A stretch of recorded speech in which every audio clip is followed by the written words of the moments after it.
Bruce Lee faces a real dilemma. He's on the verge of stardom in the United States with a projected TV series on the horizon, but he's just achieved superstardom as a film actor here in Hong Kong. So what does he choose, the East or the West? It's a kind of problem most budding movie actors would welcome. It's the Pierre Berton Show, the program that comes to you from the major capitals of the world. This edition comes to you from Hong Kong. And Pierre's guest is the man who taught karate, judo, and Chinese boxing to James Garner, Steve McQueen, Lee Marvin, and James Coburn. The newest Mandarin superstar, known in the West for his appearances in Batman, The Green Hornet, Ironside, and Longstreet. His name is Bruce Lee, and he doesn't even speak Mandarin. And here's Pierre. Well, how can you play in Mandarin movies if you don't even speak Mandarin? How do you do that? Well, first of all, I speak only Cantonese. Yeah. So, I mean, there is quite a difference as far as pronunciation and things like that go.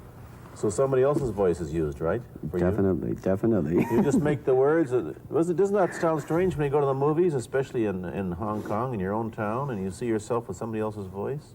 Well, not really, you see, because most of the Mandarin picture done here are dubbed anyway. They dubbed anyway? Anyway, I mean, disregard. I mean, they shoot without sound. So it doesn't, make any difference. Your lips never quite make the right words, do they? Well, that's where the difficulty lies, you see. I mean, in order to, because the Cantonese have a different way of saying things, different from the Mandarin. Yeah. So I have to find, like, something similar to that and keep a kind of a feeling going behind that. Something that matching the Mandarin deal. Like the Does old it silent sound complicated? days. Like the old silent days. But I gather in the movies made here, the dialogue is pretty stilted anyway. Yeah, I agree with you. I mean, see, to me, a motion picture is motion. Yeah. I mean, you got to keep the dialogue down to the minimum. Did you look at many Mandarin movies before you started playing in the first one? Yes. What did you think of them when you saw them? Quality-wise, I mean, I have to admit that it's not quite up to the standard. However, it is growing, and it is getting higher and higher and going toward that standard, that what I would term quality. They say the secret of your success in that movie, The Big Boss, which was such a success, you're rocketed you to stardom in Asia, was that you did your own fighting. As an expert in the various martial arts in China, what did you think of the fighting that you saw in the movies that you studied before you became a star? Well, I mean, definitely in the beginning, I had no intention or whatsoever that what I was practicing and what I'm still practicing now would lead to this to begin with. But martial art has a very, very deep meaning as far as my life is concerned, because as an actor, as a martial artist, as a human being, all these I have learned from martial art. Maybe for our audience who doesn't know what it means, you might explain exactly what you mean by martial art. Right. Martial art include all the combative arts like karate or karate, judo, Chinese kung fu or Chinese boxing, whatever you call it. All those. You see, like Aikido, Korean, I can go on and on and on. But it's a combative form of fighting. I mean, it's not, some of them became sport, but some of them are still not. I mean, they use, for instance, kicking to the groin, jabbing fingers at the eyes, and things like that. No wonder you're successful in the Chinese movies. They're full of this kind of action anyway. They needed a guy like you could... Violence, man. So you didn't have to use a double when you moved into the motion picture world here. You did it all yourself. Right. Can you break 5 or 6 pieces of wood with your hand or your foot? I'll probably break my hand and foot. But tell me a little bit... you set up a school in Hollywood, didn't you, for people like James Garner and Steve McQueen and the others? Yes. Why would they want to learn Chinese martial arts? Because of a movie role? Not really. I mean, most of them, you see, to me, at least the way that when I teach it, all type of knowledge ultimately means self-knowledge. So therefore, they're coming in to, and ask me to teach them not so much of how to defend themselves or how to do somebody in, Rather, they want to learn to express themselves through some movement, be it anger, be it determination, or whatsoever. So in other words, what I'm saying, therefore, is that he is paying me to show him in combative form the art of expressing the human body. Which is acting, in a sense, isn't it? Well, Or it would be useful, too, for an actor to have. it's, I mean, it might sound too philosophical, but it's acting or acting unacting, if you... You've lost me. I have, right? So what I'm saying, actually, you see, I mean, it's a combination of both. I mean, here it is the natural instinct, and here is control. You are to combine the two in harmony. Not, if you have one to the extreme, you will be very unscientific. If you have another to the extreme, you become all of a sudden a mechanical man, no longer a human being. So it is a successful combination of both. So therefore, it is not only, so therefore it's not pure naturalness or unnaturalness. The ideal is unnatural naturalness or natural unnaturalness. Yin yang, eh? Right, man, that's it.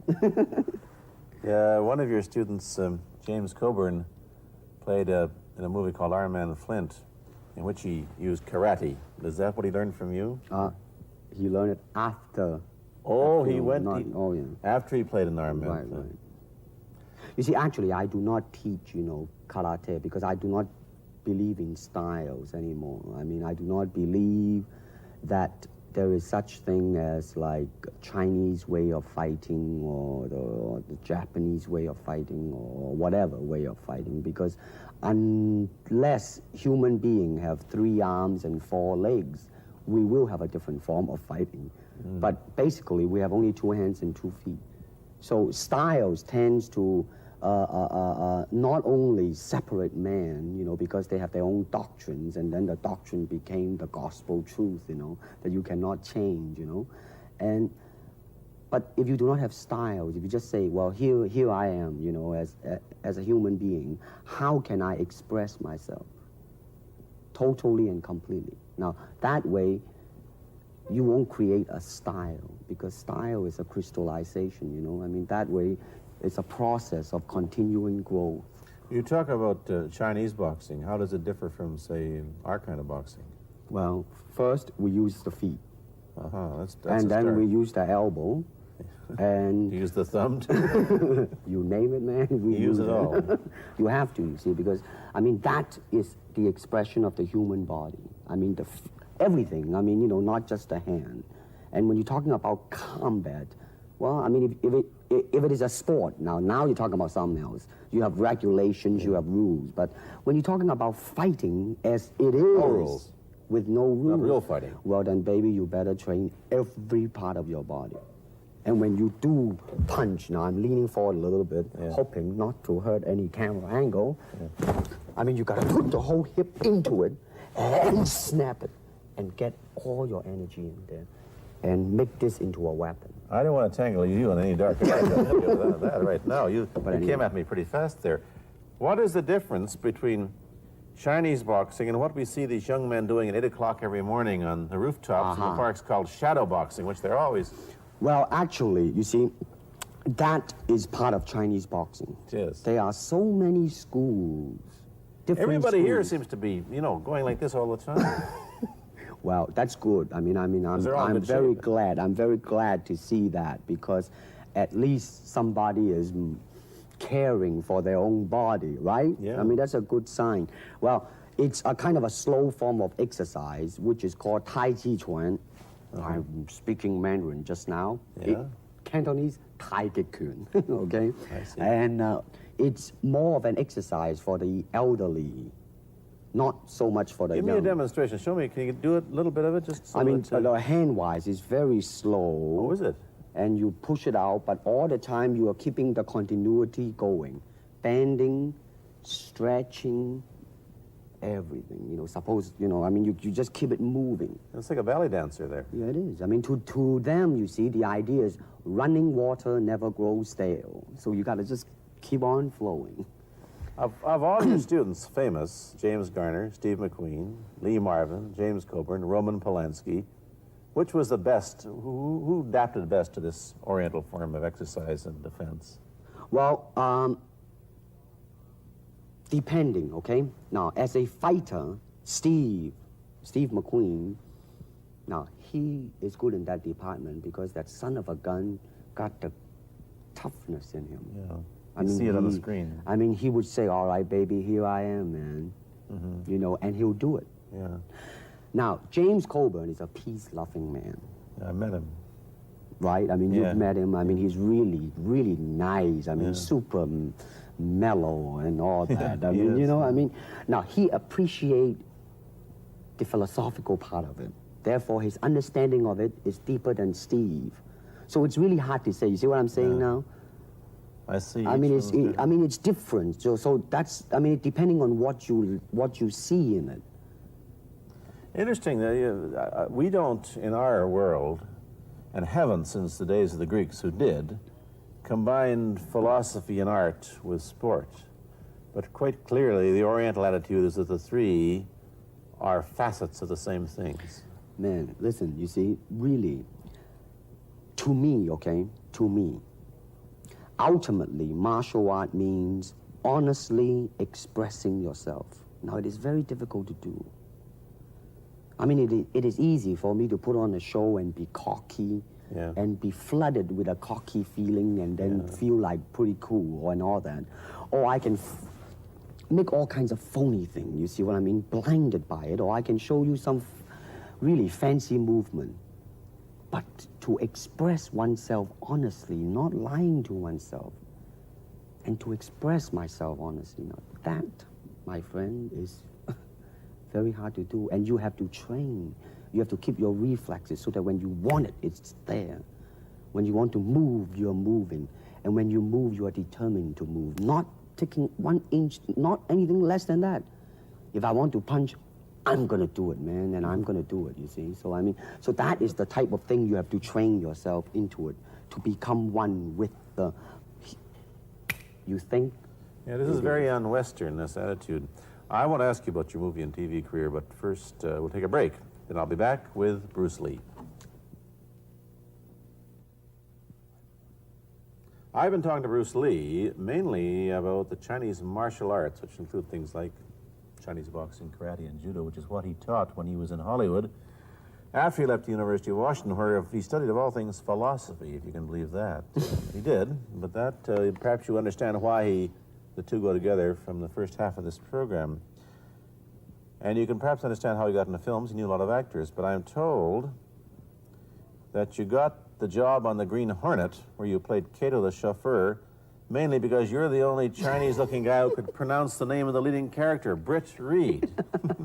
I meant that as a joke, of course. And it's a heck of a name, man. Yeah. I mean, every time I said it at that time, I was super conscious. I mean, really now, that's another interesting thing, huh? Let's say if you learn to speak Chinese. Yeah. And it's very, I mean, it's not difficult to learn and speak the word. The hard thing, the difficult thing, it's behind what is the meaning, what brought on the expression and feelings behind those words. Like when I first arrived in the United States, and I look at a Caucasian, and I really would not know whether he was putting me on, Yeah. or is he really angry, because we have different way of reacting to it. course. See, those are the difficult things, you see. It's almost as if you came upon a strange race where a smile didn't mean what it does to us. In fact, a smile doesn't always mean the same, does it? Of course not. Yeah, I just thought of that. Tell me about the big break when you played in Longstreet. I must tell the audience that That's it. Bruce Lee had a bit part or a supporting role in the Longstreet series, and this had an enormous effect on the audience. What was it? Well, you see, title of that particular episode of Longstreet is called The Way of the Intercepting Fist. Now, I think the successful ingredient in it was because I was being Bruce Lee, Yourself. myself, right, and did that part, just express myself, like I say, honestly express myself at that time. And I because of that, I brought, you know, favorable mentioning in like New York Times, which says like the Chinaman who incidentally came off quite convincingly enough to earn himself a television series and so on and so on and so forth. Can you remember the lines by Sterling Siliphant, the key lines? He's one of my students, you know that? Was he too? Yes. You've had everybody as your student. But you read, there were some lines that expressed your philosophy. I don't know if you remember them or not. Oh, I remember that. I Let's said, hear. this is what it is, okay? You're talking to Longstreet, played by James Francesca. I said, empty your mind. Be formless, shapeless, like water. Now you put water into a cup, it becomes the cup. You put water into a bottle, it becomes the bottle. You put it in a teapot, it becomes the teapot. Now water can flow or it can crash. Be water, my friend. Like that, you see? No, I see. I get the idea. Uh-huh. I get the power behind it. So now, two things have happened. First, there's a pretty good chance that you'll get a TV series in the States called The Warriors, in which you use what, the martial arts Well, in a Western setting? That was the original idea. Now, Yeah. Paramount, you know, I did Longstreet for Paramount, and Paramount wants me to be in a television series. On the other hand, Warner Brother wants me to be in another one, but both of them, I think, they want me to be in a modernized type of a thing. And they think that Western idea is out. But Whereas you would use, I want... You want to do the Western, eh? I want, because you see, I mean, how else can you justify all these punching and kicking and violence except in that period of the West? I mean, in nowadays, I mean, you don't go around on the street kicking people or punching people. Because if you do, that's it. I mean, gun. I don't care how good you are, you know. But this is true also of the Chinese dramas, which are mainly costume dramas. They're all full of blood and gore over here. Oh, you mean here? Yeah. Yeah. Well, unfortunately, you see, I hope that the picture I am in would either explain why the violence was done, whether right or wrong or whatnot. But unfortunately, pictures, most of them here, are done mainly just for the sake of violence. You know what I mean? Like, you know, fighting for 30 minutes, get stabbed 50 times. And Well, I'm fascinated. Let me give you your microphone back. I'm fascinated that you came back. I am a martial artist. You came back to Hong Kong on the verge of success in Hollywood and full of it, and suddenly, on the strength of one picture, you become a superstar. Everybody knows you. You have to change your phone number. You get mobbed in the streets. Now, what are you going to do? Are you going to be able to live in both worlds? Are you going to be a superstar here, or one in the States, or both? Well, let me say this. First of all, the word superstar really turned me off, and I'll tell you why. Because the word star, man, is an illusion. It's something what the public calls you. You should look upon oneself as an actor, man. I mean, you would be very pleased if somebody say, hey, man, you are a super actor. It is much better than, you know, superstar. Yeah, but you've got to admit that you are a superstar. You're not going to, if you're going to give me the truth. I'm honestly saying this, okay? Yes, I have been very successful. Yeah. Okay? But I mean, I think the word star I mean, I do not look upon myself as a star. I really don't. I mean, believe me, man, when I say it. I mean, I'm not saying it because What are you going to do? Let's get back to the question. Okay. Are you going to stay in Hong Kong and be famous? Or are you going to go to the United States and be famous? Or are you going to try and eat your cake and have it too? I am going to do both because, you see, I have already made up my mind that in the United States, I think something about the Oriental, the true Oriental should be shown. Hollywood sure as heck hasn't. You better believe it, man. I mean, it's always that pigtail and bouncing around, chop, you know, with the eyes slant and all that. And I think that's very, very out of Is it date, true that man. you were the first job you had was being cast as Charlie Chan's number one boy? Yeah, number one son, yeah. No, They never made the movie. No. They were gonna make it into like a new Chinese James Bond type of a thing. I see. Now that, you know, the old man Chan is dead, Charlie is dead, and his son I is see. carrying on. But they didn't do that. No. Batman came along, you see, because that's and then everything was started to be going into that, you know, that kind of green-hearted. which you were in. But I mean, by the way, I did a really terrible job in that, I have to say. Really? You didn't like yourself? I didn't see it. Let me ask you, however, about the problems that you face as a Chinese hero in an American series. Have people come up in the industry and said, well, we don't know how the audience are going to take a non-American? Well, such question has been raised. In fact, it is being discussed, and that is why The Warrior is not going to be on. I see. You see, because unfortunately, such thing does exist in this world. You see, like, I don't know, certain part of the country, right, where like they think that business-wise it's a risk, and I don't blame them. I mean, in the same way, it's like in Hong Kong, if a foreigner come and became a star, if I were the man with the money, I probably would have my own worry of whether or not the acceptance would be there. But that's all right, because if you honestly express yourself, it doesn't matter, see?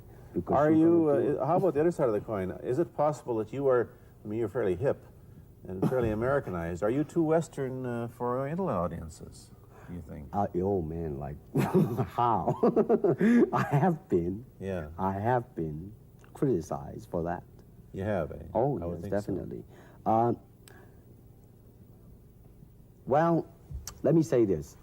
When I do the Chinese film, I'll try my best not to be as American as I, have been adjusted to for the last 12 years in the States.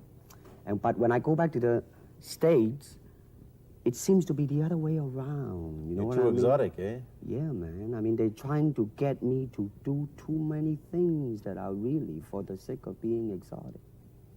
You understand what I'm trying to say? Oh, sure. So it's really, I mean, it's when you live in both worlds, it brings its problems as well as its advantages, and you've got both. Time to go to a commercial. I'll be back in a moment with Bruce Lee. Let me ask you whether the change in attitude on the part of the Nixon administration towards China has helped your chances of starring in an American TV series. Well, first of all, this happened before that. Yeah. But I do think that things of Chinese will be quite interesting for the next few years. I mean, not that I'm politically, inclining toward anything. No, I understand that. I'm just wondering. But I mean, once the opening of China, I mean, that it will bring more understanding. Yeah. More things that are, like different, and maybe in the contrast of comparison, some new thing might grow. So therefore, I mean, it's a very rich period to be in. I mean, like if I were born, let's say, 40 years ago. Yeah. If I have a thought in my mind, I said, boy, I'm gonna star in a movie or star in a television series in America. Well, that might be a vague dream, but I think right now, maybe, man.